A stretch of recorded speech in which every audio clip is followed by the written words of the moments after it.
warahmatullahi wabarakatuh dan selamat pagi. Okey, hari ini kita akan sambung bab 6 saiz rangka luar dengan pertumbuhan. Okey. Apa itu pertumbuhan? Kita kena faham dulu apa itu pertumbuhan.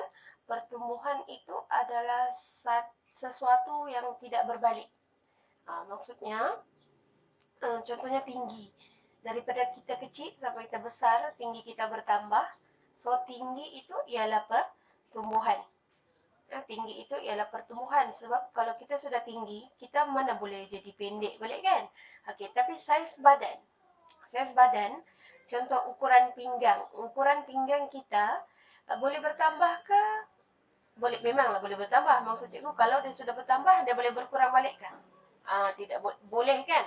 Jadi maksudnya ukuran pinggang itu bukan pertumbuhan sebab dia boleh bertambah dan boleh berkurang. Kalau kita gemuk dia bertambah, kalau kita kurang dia pun berkurang. Jadi itu bukan pertumbuhan.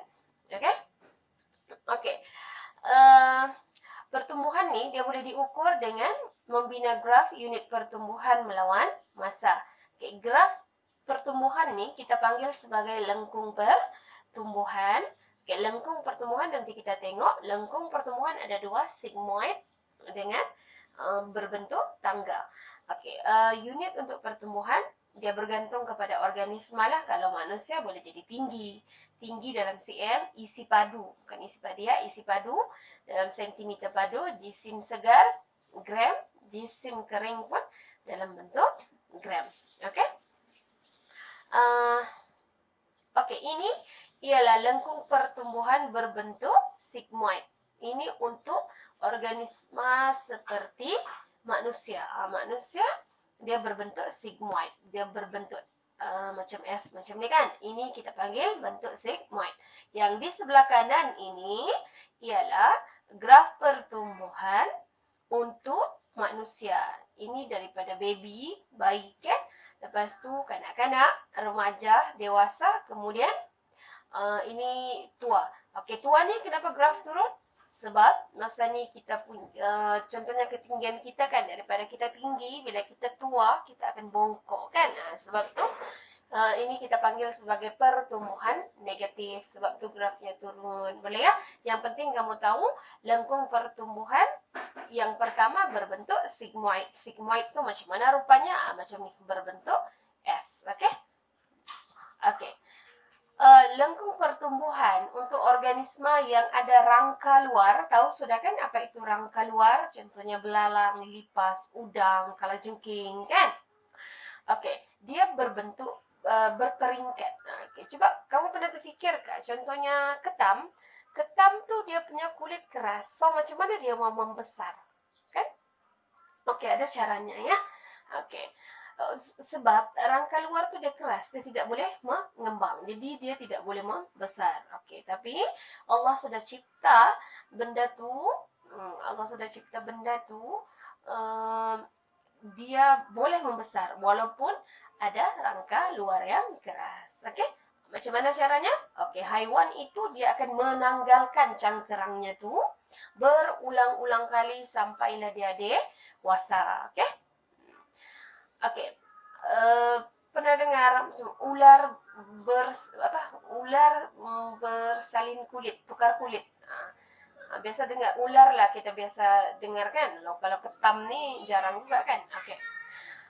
Proses pertukaran kulit ataupun cangkrang ini kita panggil sebagai proses ekdisis. Okey? Semasa proses ekdisis, rangka luar yang baru dan lembut, rangka luar yang lama tu akan organisma tu dia akan keluar daripada rangka luar yang lama tu. Kemudian rangka luar yang baru tu dia lembut.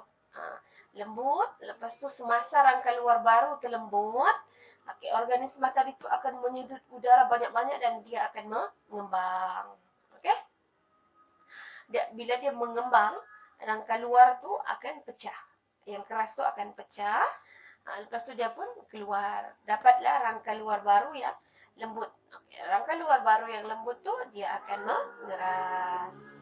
Okey, haiwan berangka luar dan dia benda tu berulang-ulang kali berlaku sampailah organisma tadi tu sampai peringkat dewasa.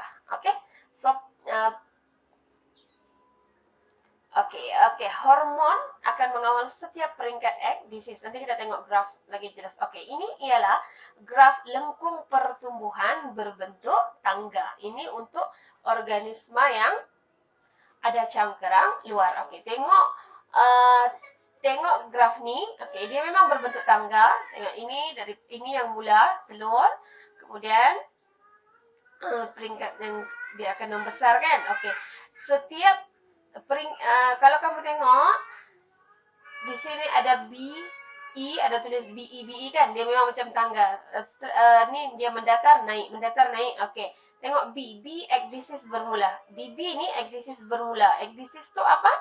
Yang sudah cikgu terang tadi kan, di mana organisme tu dia akan sedut udara banyak-banyak, rangka luar akan pecah dan organisme tu akan keluar daripada rangka luar tu. Itu ekdisis. Bila sampai yang E ini proses ekdisis berakhir. Bila proses ekdisis berakhir, yang ini yang mendatar nih di sini tiada perubahan size, tiada pertumbuhan, sama aja sampailah proses ekdisis yang seterusnya. Di sini dia akan sedut lagi udara, pecah lagi rangka luar, dia akan keluar lagi, dia membesar sampai rangka luar tuh keras. Sampai sini habis lagi ekdisisnya, habis itu mendatar lagi. Di sini bermula lagi ekdisis, pecah lagi. Berulang-ulang lah benda tu ya. Tempo di mana pertumbuhan tidak berlaku pertumbuhan ni, di mana tiada perubahan saiz ni, ini kita panggil insta. Insta ya, INSTAR, insta. Yang tegak ni, ini kita panggil ekdisis. Ini ekdisis pertama, kedua, ketiga, keempat, kelima, keenam. Sini mati. Boleh ya? Ini untuk serangga ya. Telur, nimfa, dewasa. Ini